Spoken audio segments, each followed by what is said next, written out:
Hello, everyone, and welcome to Breakthroughs with Bree. On this podcast, we are discussing all of the topics that help us have breakthroughs on our personal and spiritual development journeys. My name is Bree, otherwise known as Healing with Bree, and I'm a channeler, energy healer, tarot reader, astrologer, and soul alignment coach. My mission in my work and in this podcast is to help teach people how to shift their consciousness, how to heal, and how to release beliefs and patterns and fears of their ego mind so that they can step into alignment with their soul to live lives of abundance, purpose, and bliss. In these episodes, I will be sharing either through my own lens and my own channel or through the experiences of my guest, wisdom and expertise about healing, spirituality, psychology, personal growth, holistic wellness, mysticism, consciousness, and so much more. My hope is that these conversations help you feel seen and provide support and inspiration for you with your own personal breakthroughs. I hope you enjoy this episode. Okay, podcast fam, I am so excited for our guest today. I've planned in advance, and I'm so happy that we were able to do it. We have the Sagittarian Mind from Instagram, if you're on social media, who is an astrology consultant, a teacher, and mentor, Mr. Jason Fleming. Hello, welcome to the podcast. Thanks for having me on. I really appreciate it. I'm so happy to. I'm grateful for your time and to have a little bit of access to your energy and all of your knowledge today. I'm going to try to give it all to you, But, I have no doubt. I have no doubt at all. Start off, I have some questions that help my audience get to know you a little bit, and we can kind of do them a little bit rapid fire style. So the first ones are, what are your pronouns and whereabouts are you at in the world? he, him, and I'm in Raleigh, North Carolina. That's where Nice. Yeah. Love. And then next ones are about some of those fun personal development tools that we have. Of course, we know you use astrology here as our resident astrologer. So would you like to tell us your big three, your sun, moon, and rising? It's pretty easy. I'm a Sagittarius, sun and rising with the Cancer moon. Oof, love. No wonder we vibe. My Cancer rising, I tend to find my fellow Cancers in the world. Definitely. You can even tell some of that. I mean, through the clientele that I get, I look at that. Yeah. And it's been pretty consistent over the years, and it's been about 15 years. Ooh, seeing the patterns where we find like connections with people in our own chart as clients. I love that. Mm-hmm. I love that. And then Absolutely. do you by chance know your human design or anything like that? You know what? I had an assistant about a year ago that tried to explain it to me. And I think I'm a generator. Okay. Right? But it was, it was a lot. Yeah. Yeah. And I find when people have astrology and they have a really good handle on it, like they don't need as many of those other tools, like astrology can cover the bases pretty good for you. So even that makes sense to me. And then I'm not sure if you know any of those other fun like personality tests, if you ever did the Myers-Briggs or the Enneagram or anything like that. I did the Myers-Briggs, and I'm what am I? I'm an INTP. That's what I am. Love it. And finally, for our rapid fire get to know the guest questions, are you a Harry Potter fan? And by chance, do you know what your Hogwarts house would be? I am not a Harry Potter fan. I'm not anti-Harry Potter, right? But I'm not a Harry Potter fan, so I don't know. No. Okay, that's fair. That's fair. You're allowed that. Okay, cool. So we have our Sag Sun, Sag Rising, Cancer Moon here, which again, I love. I can't wait for the energy. I don't think that I've had somebody on with a really strong Sagittarius energy yet, which I think is fun. I've had a lot of fire signs, a lot of air signs, and a lot of water signs so far, which makes sense, especially the air signs. They want to talk. They want to come on and chat about all the things on the podcast. So, so happy to have you on. Okay, so for this next part, I really like to give my guests the opportunity to tell the guests a little bit about your story, about coming into the work that you're doing. If there's some kind of cool points along the way that led you onto this, or maybe it's just about, what you're really enjoying about the work that you're in now. I'd love to hear your thoughts. Okay. So I don't have, an earth-shattering story as to how I came into astrology, really. And I admire people who have this, one day I looked up at the sky, like one of those stories, and this star was shining in the middle of it. But I don't have that, right? I've always just been curious about human growth and development, and different systems of that in different ways. And, when I was young, one of the things I did every week was go to the library. My parents took me to the library all the time, and it became a habit. So one day I ran into Parker's Astrology, that huge book in the library, and I checked it out as many times as they would allow me to check it out. And then I started like what I would consider to be a casual interest in astrology, right? So, that was, I believe, in high school at some point. So then when I went to college, it was nice casual interest. But I remember, how the credit card companies were always on campus trying to give credit cards to students. So I got one and it had like a $500 limit, something like that on it. And I remember there was this, I was reading the magazine, and in the back of the magazine, there was an ad for a birth chart report. It was a company called Para Research. And actually, the astrologer Rob Hand probably wrote those interpretations, right? So I sent away for it. That was like the first purchase on my credit card. I had it FedExed, right? I got it a couple days later, and then I was really entranced by what I read. So then it became, I would consider to be more than a casual interest, right? I started buying books. I started putting together information, but still, it was an interest that was very, very much used for my own self-development, right? At this point, I didn't know that I would be sitting in front of people talking about their charts. So I said, you know what? This is great. I'm going to have to get a real job when I graduate and everything else. So it still was like, it was serious, right? But it was still like, something that's in the backdrop. But it never left me. It wouldn't leave me alone. So then I went into recruiting. And what I started to realize is that a lot of the skills that I was used in recruiting could be used to sit in front of someone and talk about more than just jobs, right? More than just a career. And the resume, right? You could switch the birth chart out for that, right? So instead of me saying, well, tell me about your last job and, why were you there for only 3 months and, all that kind of stuff that I was doing, I had an interest in astrology. So then the questions would, we still talk about employment, but it's just in a different context. But the questioning was a little bit different, but the interchange was the same. The skills were being used, right? So then I started just reaching out to different astrologers, like randomly. I was, I was just emailing everybody, like, hey, how can I become an astrologer? What's the best thing to do? So one astrologer, her name is Susie Cox.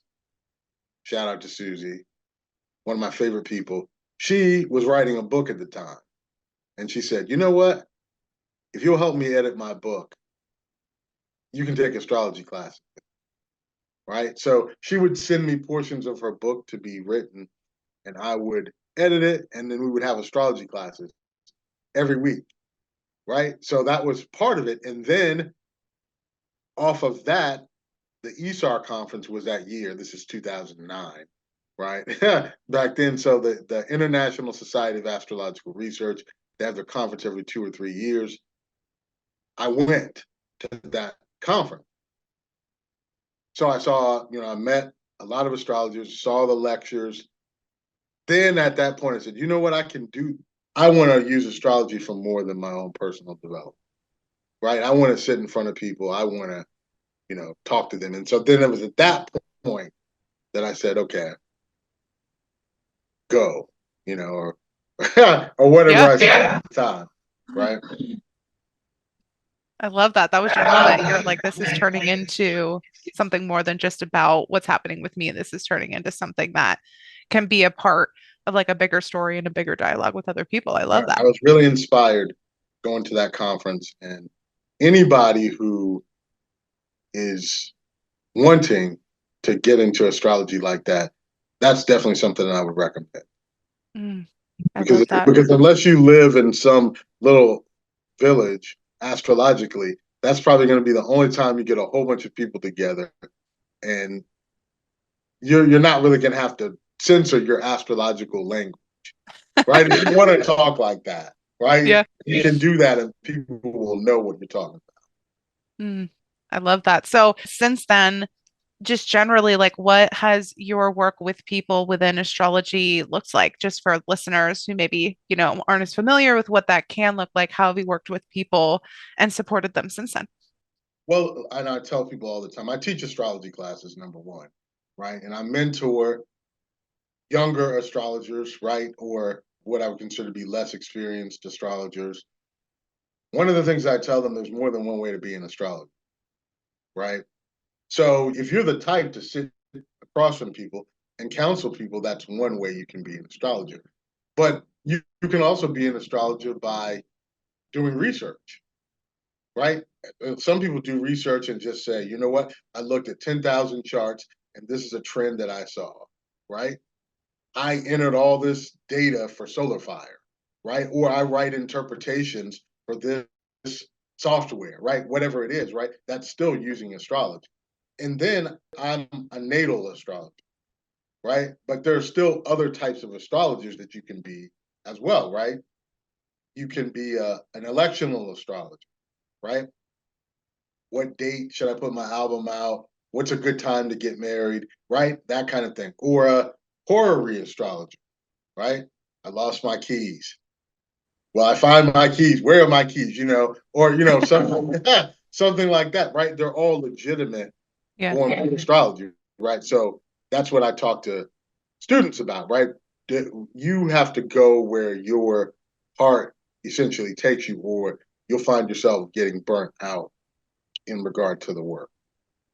Absolutely. I had the opportunity to have a session with Jason last year, and that was one of the things that I took away and felt really great about, even from your reading of my natal chart and talking about, my career doing some of this like metaphysical healing work or like esoteric work with astrology and other things, was that there's so many lanes that you can be in because you can utilize astrology in so many different ways, right? So Mm-hmm. it provides you the freedom, it provides you the opportunity to be able to find your own lane. Like, do you like Sure. doing synastry? Do you like that kind of thing? Do you like natal charts? Do you like looking at transits specifically, whether that's for an individual chart or maybe it's for, forecast of the day, the week, whatever? Like, what is like, where do you feel passionate? Where do you feel excited? Where does that feel like something that sort of speaks to you? Some people now are like particularly into like an intergalactic sort of star seed sort of like I've heard a whole bunch of different things, and I think that Right. that's something that I loved hearing you talk about even when we did our session, is that because it's such a robust system, we kind of all get to find our own lane if we do find ourselves in it wanting to practice with it.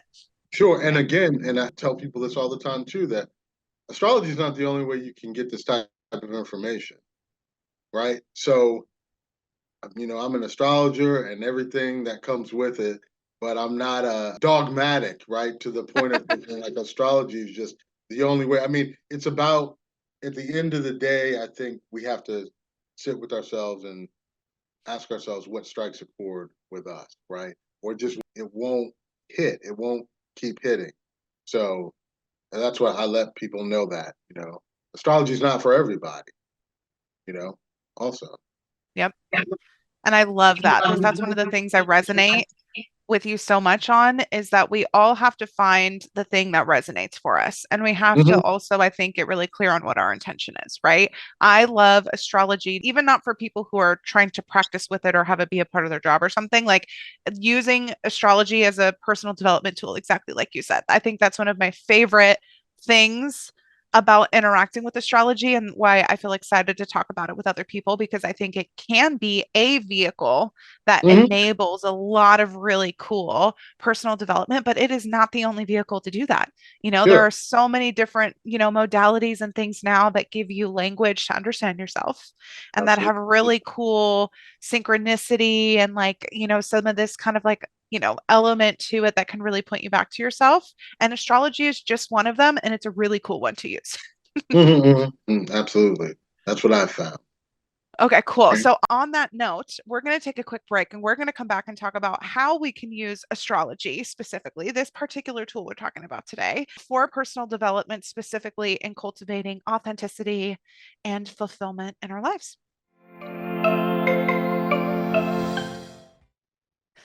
All right, everybody, let's get into the juicy stuff. Let's talk about how we can use astrology to really help enhance our personal development experience, enhance our spiritual development experience, especially when we're pondering questions about how we can tap into our authenticity or maybe our purpose and find fulfillment, since I find that those are very connected. I would like to start by turning this over to you, Jason. I mean, I'm sure that you get a lot of people when they come to you for natal chart readings, essentially asking or looking for insight about what their unique kind of purpose or their unique kind of, way to make an impact and get fulfillment in the world is.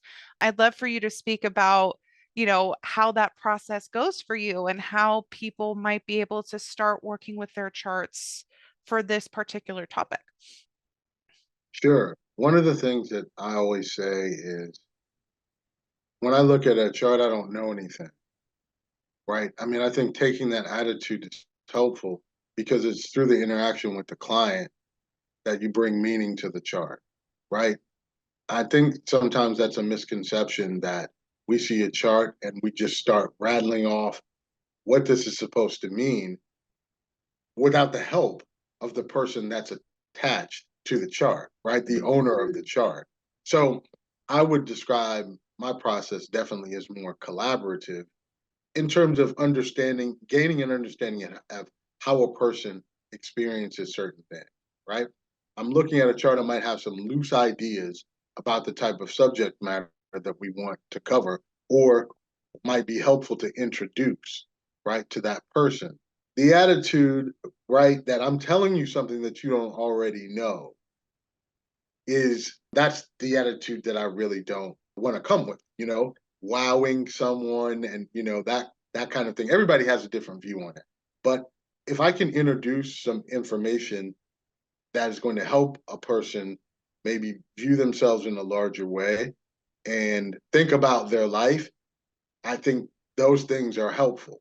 But I want to stress a person's ability to be their own teacher and to think for themselves when certain things are introduced and shy away from having another person tell them who they are, right? Essentially.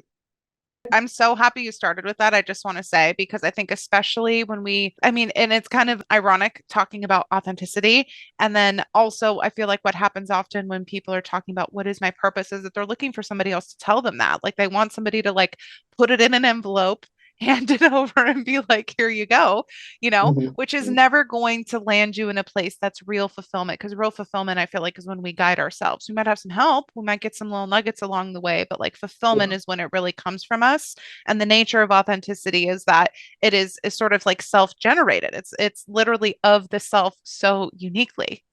I'm totally with you on starting there, caveating there. The place where you're going to get the most answers or the most confirmation of anything is always within yourself. And your But purpose can change throughout life. yeah. I mean, a lot of these things throughout life, because we have shifts. We have our birth chart, which is like a snapshot of the cosmos at the time that we were born. This doesn't change. But then we also have what are called the transits, which is, astrology is about time, essentially, and about cyclic movement. So you're going to go through all different types of phases where certain things are more important than others at one time, and then you have to put stuff to the side at another time and concentrate on something else, right? The best way for me to summarize the transits is what's important right now. Let's say overall you're a go with the flow type person and your chart supports that. You might have a transit that says, hey, for the next 2.5 to 3 years, you need to prioritize being organized, right? And so it's still, although it may be a deviation from what you know your nature to be, it's still a necessary process in your development, Mm. right? So that's, things that are explained, right? So nothing is static, right? For someone to say, this is who I am, right? Or even to say, I mean, and this is deviating a little bit, but like, let's say the first house in astrology, right? That's associated with identity development, right? Or your identity, right? Well, your whole chart is your identity, right? I Yeah. mean, your whole chart is meant to, I feel like that the process is just such an interesting process going through a person's process of discovering themselves, right? And discovering different facets of their nature. But maybe bringing things to your attention. But I'm not trying to, tell you something that you don't already know about yourself, Mm. right? It might be different language, right? Maybe a different way of saying something to you that might strike a chord, right? A person might say, "Oh, I knew that, but I never really quite looked at it that way." Right? I think opening up alternatives, opening up a door for a person to teach themselves, stressing that they trust themselves, uh, right? All those different facets, I think, are necessary in that dynamic. Absolutely. And what would you say are, some examples, whether it was in your own work with your own chart and how it really supported your personal development, or maybe examples of, times that you've worked with clients or something for people who maybe haven't ventured into astrology, super deeply or uncovered what this, modality might have for them in terms of connecting back with themselves. What are some examples of how and maybe where the chart can start to point us back to different parts of ourselves for the sake of that deep connection, that nurturing of that authenticity, and starting to build that self trust? Well, so since I have been a recruiter for a really long time, I would say my work is one of those areas, right? Just in what I do in general, right? Whether it's the astrology, right? I have Uranus on the midheaven, right? Which would support that, which would also support the consulting that I do when it comes to higher education and advising college students, right? Which can be aligned with all the Sagittarius stuff that I have in my chart, Mm. right? Like I feel very much aligned in both things that I do, right? And I think astrology can help, but what I stress to people is that when it comes to career in astrology, I feel like astrology is pointing you to a certain set of needs that are located in your chart. I don't think astrology is necessarily saying be a doctor, be a lawyer, be an accountant, right? But what I do feel is that astrology can point to certain needs that no matter what it is that you chose, like fulfilling those needs would help you to be fulfilled, Mm. no matter what your actual profession was. And again, some astrologers might disagree. Other people might have a different way of doing things. Maybe they can look at the chart and say, call center manager, if right? Maybe if they that can do that. exists, I want to know who they are Yeah, because that has yeah, not been yeah. my experience. Maybe they And can it say, just isn't like, administrative assistant, maybe they can do that. But for me, I say, okay, well, this person, let's say, has the moon on the midheaven, right?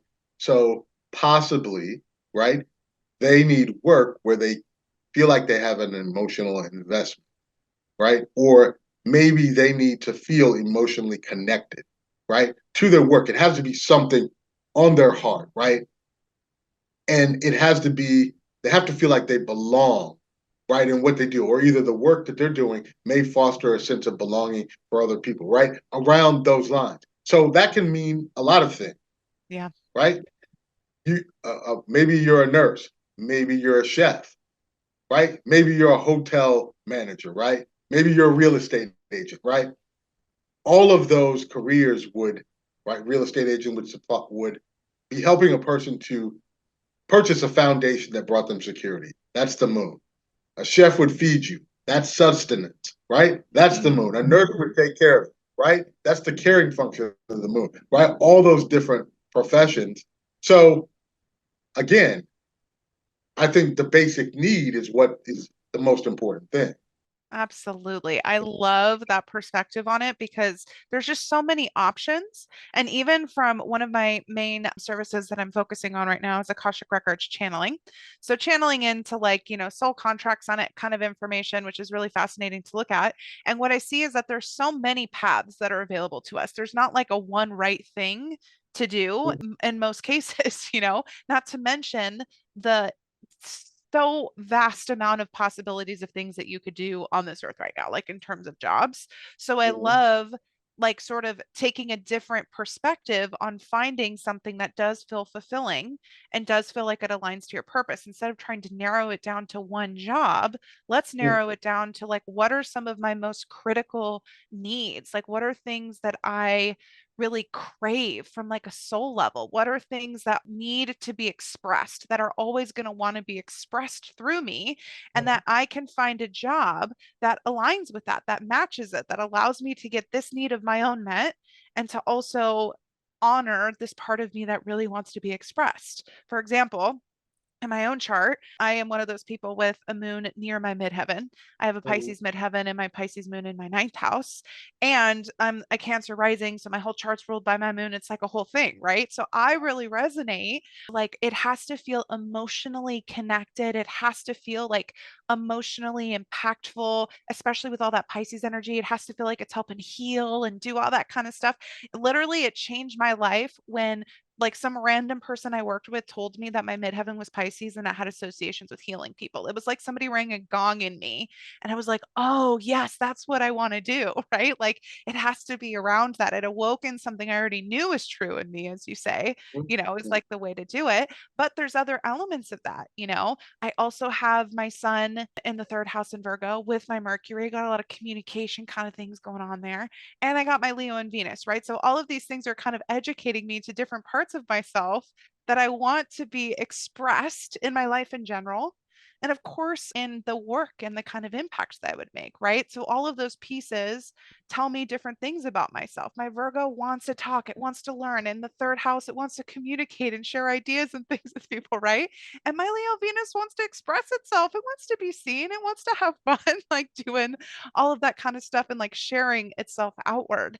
And so, again, this is just an example of how looking at different places in my chart don't necessarily prescribe my career, but can educate me more about the parts of myself that I can attend to at any point in time, and Mhm. especially in a career.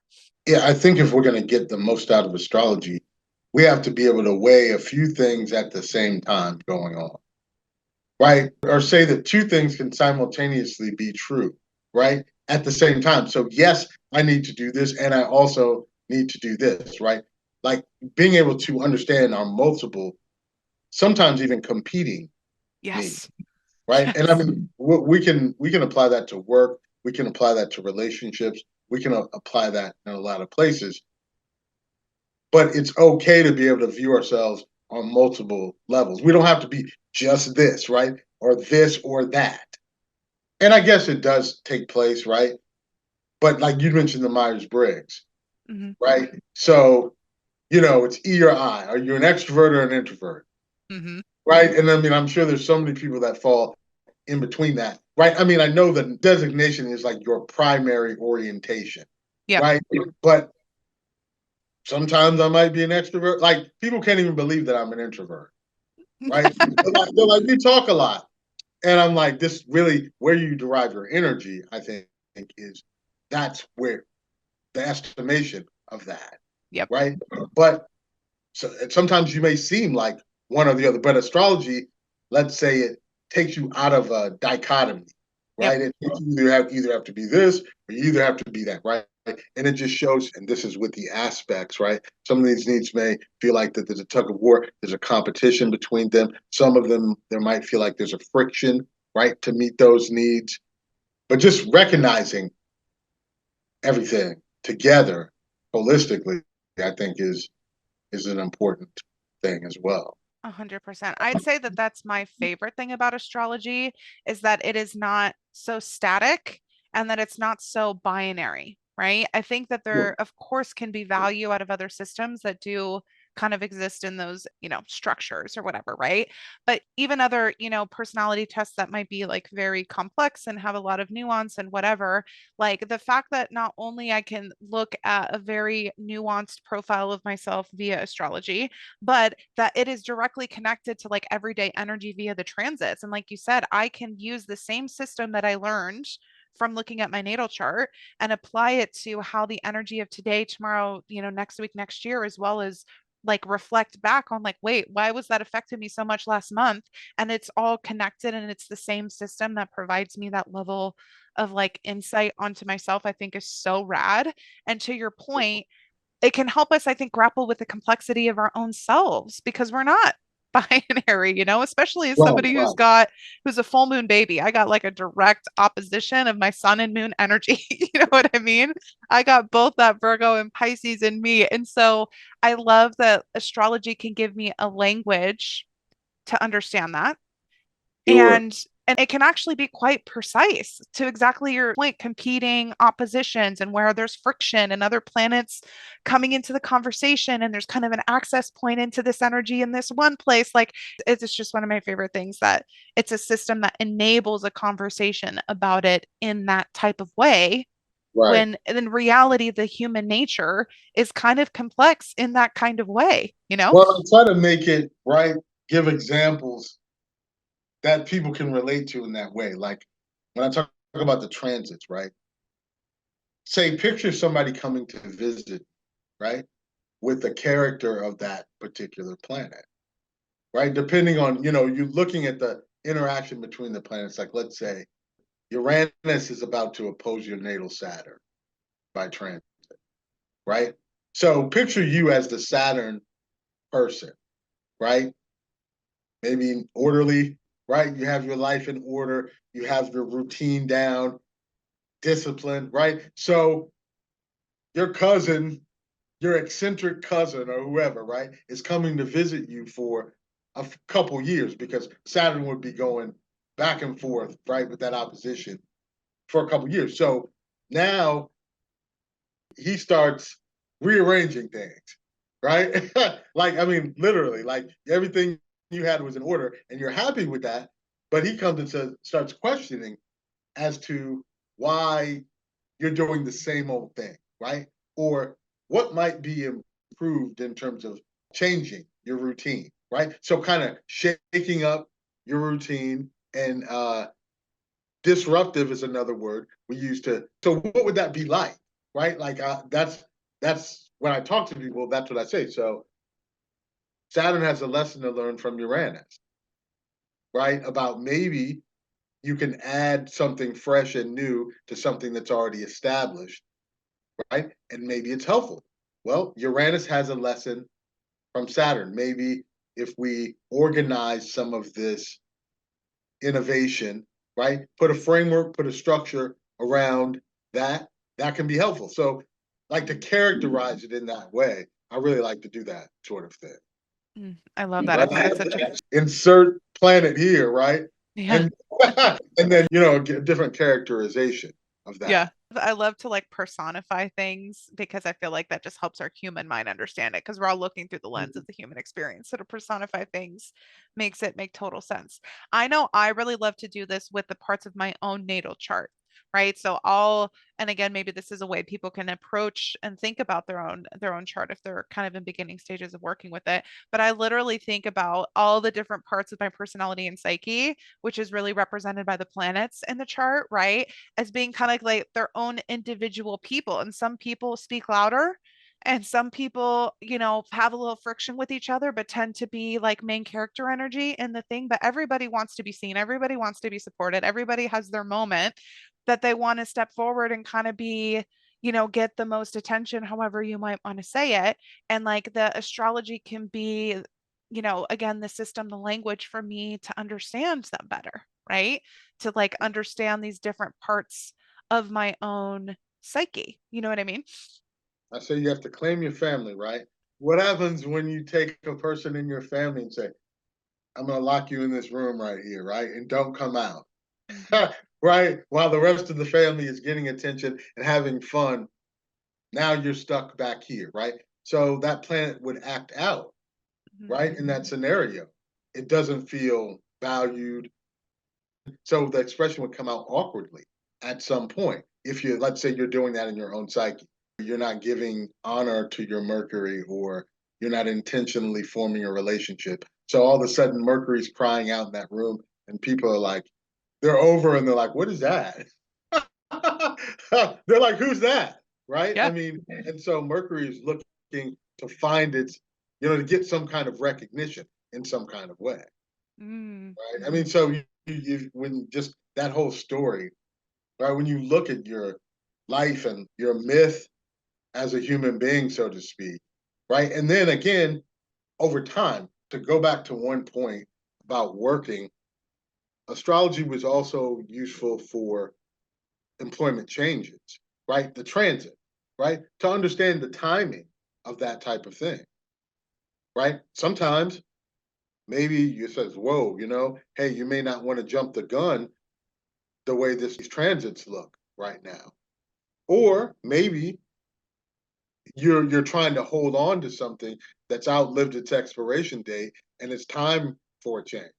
Mm. It's time like, but certain transits, right, would indicate, there are textbook transits, let's say, for that type of thing. Even for, sometimes in our lives we might say, you know what, I wouldn't mind meeting somebody, right? I'm lonely, I'm at home, all I do is look at astrology charts, right? So, maybe that's supported at a particular time in your life, right?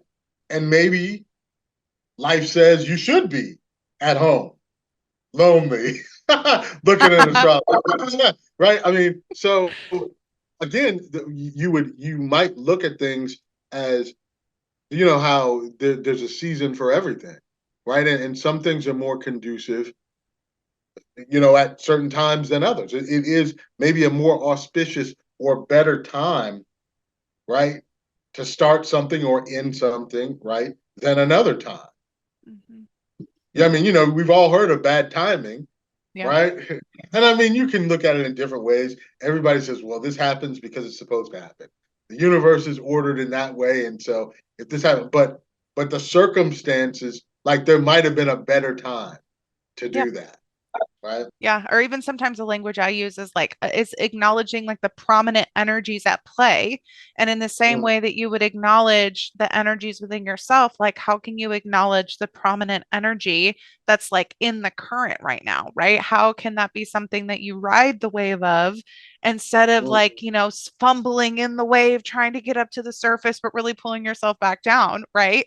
And I feel like Sure. that energy, whether you learn come to understand it through something like an astrology transit or other things, like even just our awareness of that and how that, I don't know, kind of like bumps up against our own internal feelings and our own, personal stuff, and like how that can come together to your point earlier about like, people coming to visit kind of is our formula to Well, we find a can little bit prepare. more ease.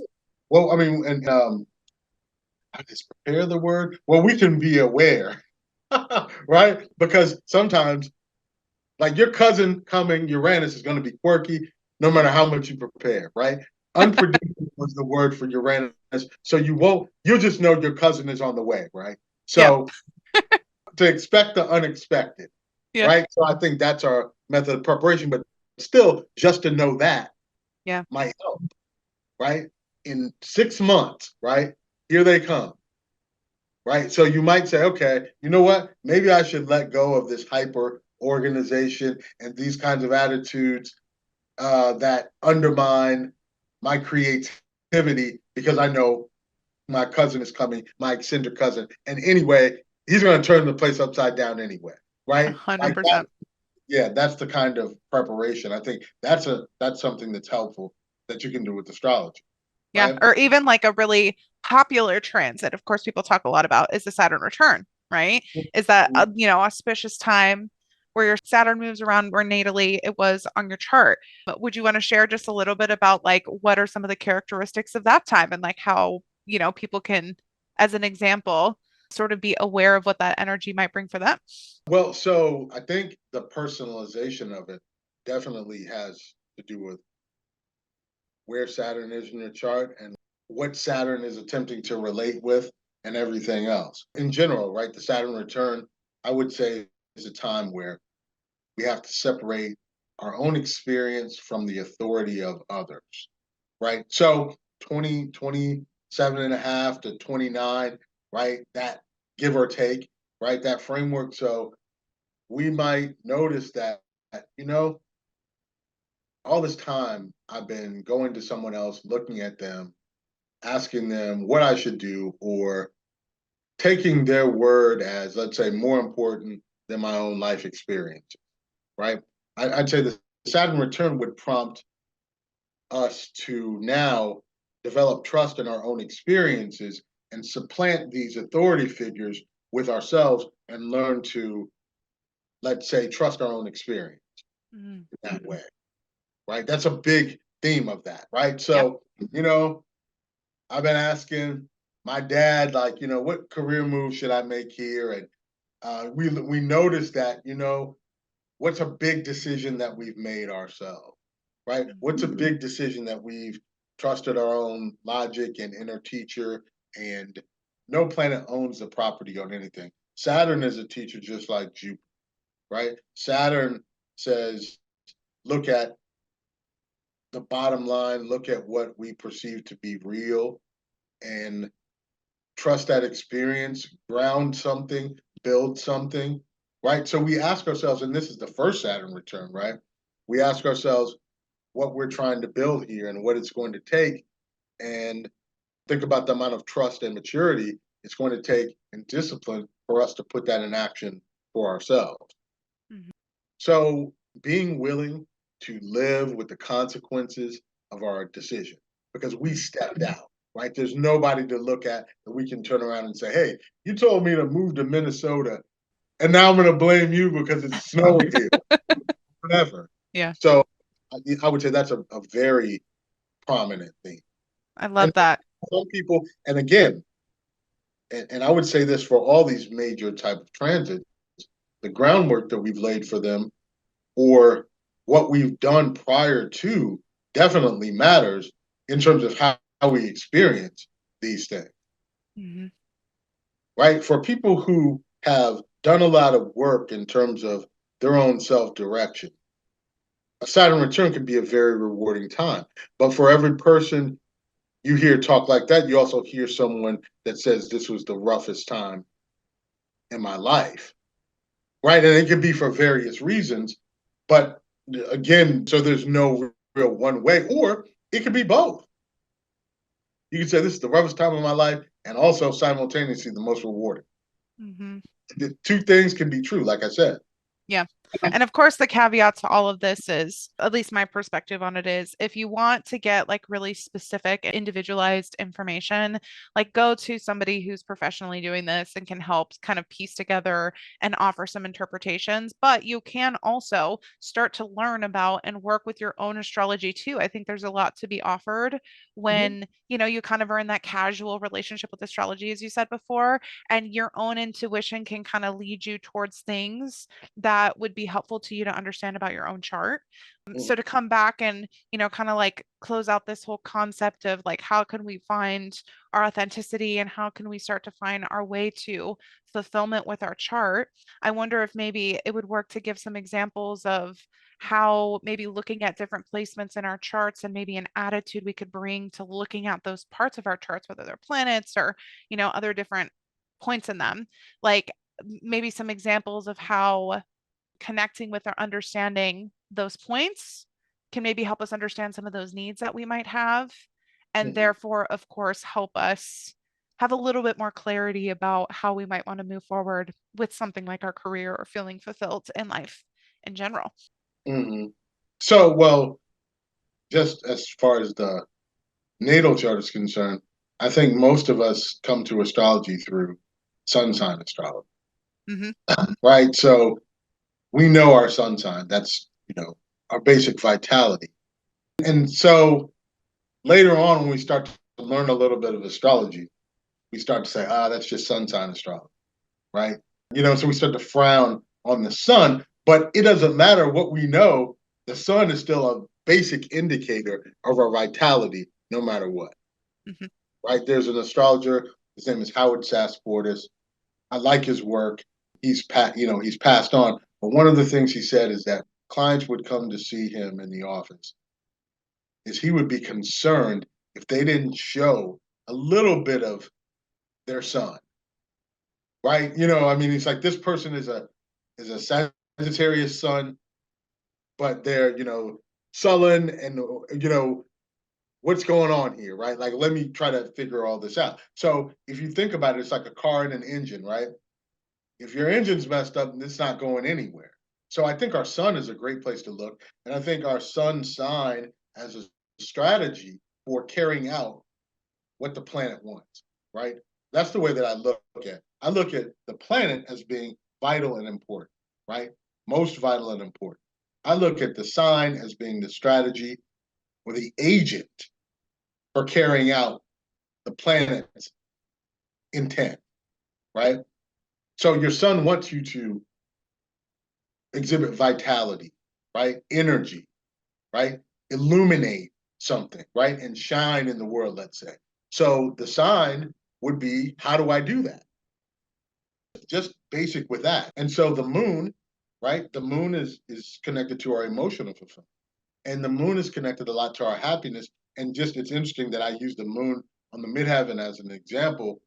And you have that. But I'd say that the moon in vocational astrology is a tremendous indicator of how to be happy, right? If you've got a career and your moon isn't being fed, then I would say that chances are you might struggle through that, right? So you need a career that caters to your moon, right? So again, I would say the moon is about being fulfilled, being fed, nourished, and the sign would be the strategy on the most optimal way for you to do that, right? And then the ascendant, I like to look at, or the rising sign, as the filter that we use to process our experience, right? The vehicle through which we enter the world or navigate the world.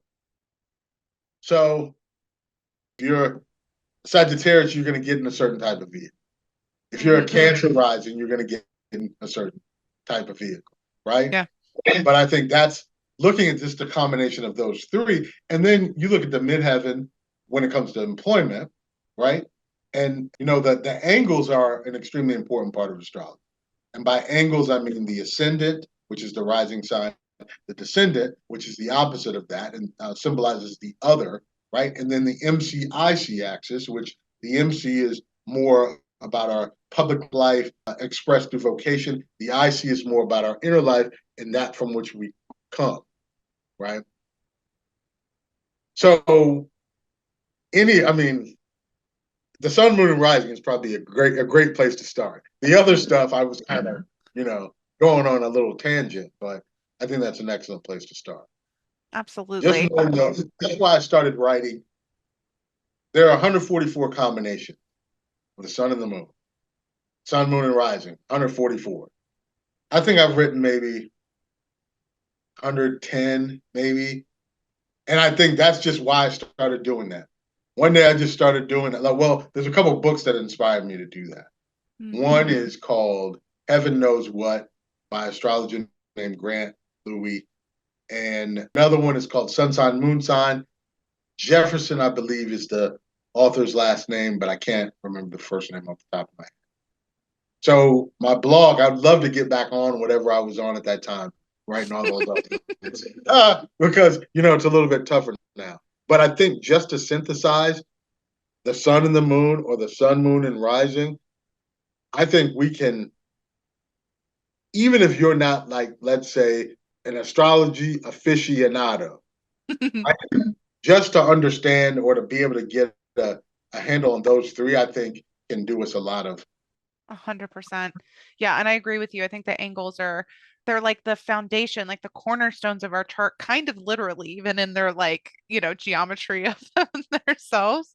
They kind of like help us place our context and orient, I feel, which again is literal. It's the way that it's determined is literally the orientation of the horizon and all that kind of stuff with it. So I think that that is so wise. Yeah, most places, if you were just gonna like Google where in my chart do I look for something related to my career, it's probably going to tell you 10th house, which is the start of it, is the midheaven, all about career, legacy, public stuff. And of course, there's information about the energy of that place in your life for you there in your chart, but there's so much more than that too, right? Like you experience it all through your own experience, like through your own essence, like it's your essence that creates the experience. It's not some prescribed, determined thing that you have to go fill. Right. And I feel like when we can shift the way that we're thinking about that away from what's the prescribed thing that I just have to figure out to wait, oh, how can I figure out my own essence and how I want to color it, how I can, all these different tools I can use to understand what that is in myself more, then it Mhm. becomes a lot easier to navigate. Okay, how can I use this energy to feel this way that feels good, feels nurturing, feels fulfilling? I'm We tapping into bring, my sense of vitality, like all of these things. we bring meaning to the chart, Yeah. right? And I say that all the time.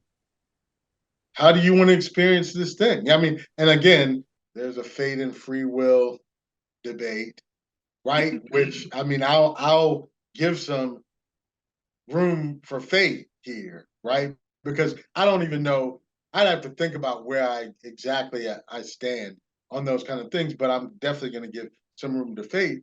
But what we want to say is that, hey, here's this tool here. If I have some understanding of what's here, how can I create the experience that I would like with these things? And what are the necessary experiences I need to undergo in the midst of this creation also? Because again, self-improvement, all this stuff sounds great, but the actual events, circumstances, and everything coming around that may not be so nice and neat and Yeah. pleasant necessarily. Yep, it can feel a little wonky sometimes, and that's just Yeah. the way that life is. And I love all of that. Thank you so much for your perspective on all of this. I hope that No, everybody absolutely. has found this helpful. I think, again, there's two different ways you can kind of come at it. You can start to look at your own chart and have some of that casual relationship and let your own intuition guide you, maybe about what parts of your chart you might want to learn more about. And, there's a certain level of information and experience that you can have with your chart with yourself. But I also really highly recommend, if you want to understand some of the nuance and some of the complexity that a chart can offer you, going to somebody who has studied that, going to somebody who's professional in that, and especially somebody that you resonate with, their perspective, the type of astrology that they practice, somebody that you feel drawn towards, and always to run everything past your own gut check everything. Mhm. Always take what already feels true and don't feel bad about leaving what doesn't. And on Sure. that note, if people want to work with you, Jason, how can they do that? How can they either come to book a natal chart session with you, or maybe if they're wanting to learn more about astrology, please tell my listeners, my podcast fam, how they can find you. I'm on Instagram, the Sagittarian Mind. Sagittarian Mind on Twitter. I have my site, SagittarianMind.BigCartel.com. That's just where you can go and see the offerings in terms of I teach classes in a 6-week bundle. I do mentoring sessions for, people that are actually engaged in with clients. I do tutorials for people who say, hey, I just want to understand this one thing and brush up on this particular thing. So I do single sessions. I do interpretation classes, right? All of that. So you can find all of that there. But Wonderful. I'm pretty active on Instagram, not Twitter, not so much now, maybe in the past, but I just try to post it in an informational way, give people something to think about and talk about, right? I like to see people creating a conversation under what I post, right, with one another, Yeah. right? So, to provoke thought and just to be able to provide information that generates a conversation, something that's rewarding to Absolutely. Yeah. me. And your audio was cutting out just a little bit, but we still were able to hear what you were saying. And so I'm just going to say that for the fact of the listeners, I'm going to link all of the stuff he just mentioned in the description of the episode. So if you want to find his Instagram account, you want to find his website and all of that kind of stuff, that is going to be in the show notes. I highly recommend following him on Instagram if you haven't already. I love the posts that he makes where he'll kind of like highlight, one particular planet or planet combination and talk a little bit about how that might be expressed. So you might very well follow him and see your exact combination of something pop up on your feed one day and be like, wow, I got a whole little like mini reading, mini consultation on this combination, courtesy of the Sagittarian Mind account. This is great. So I highly recommend it. It's one of my favorite astrology accounts to follow.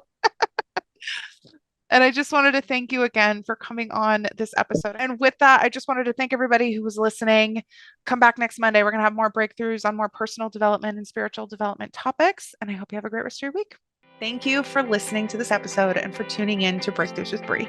Please share your favorite episodes with your friends and loved ones, and please like, subscribe, and rate the podcast on whatever platform you're listening to it, as it helps me continue to create these episodes to help support your breakthroughs. I would love to stay connected with you, so please follow me on social media at Healing with Bree.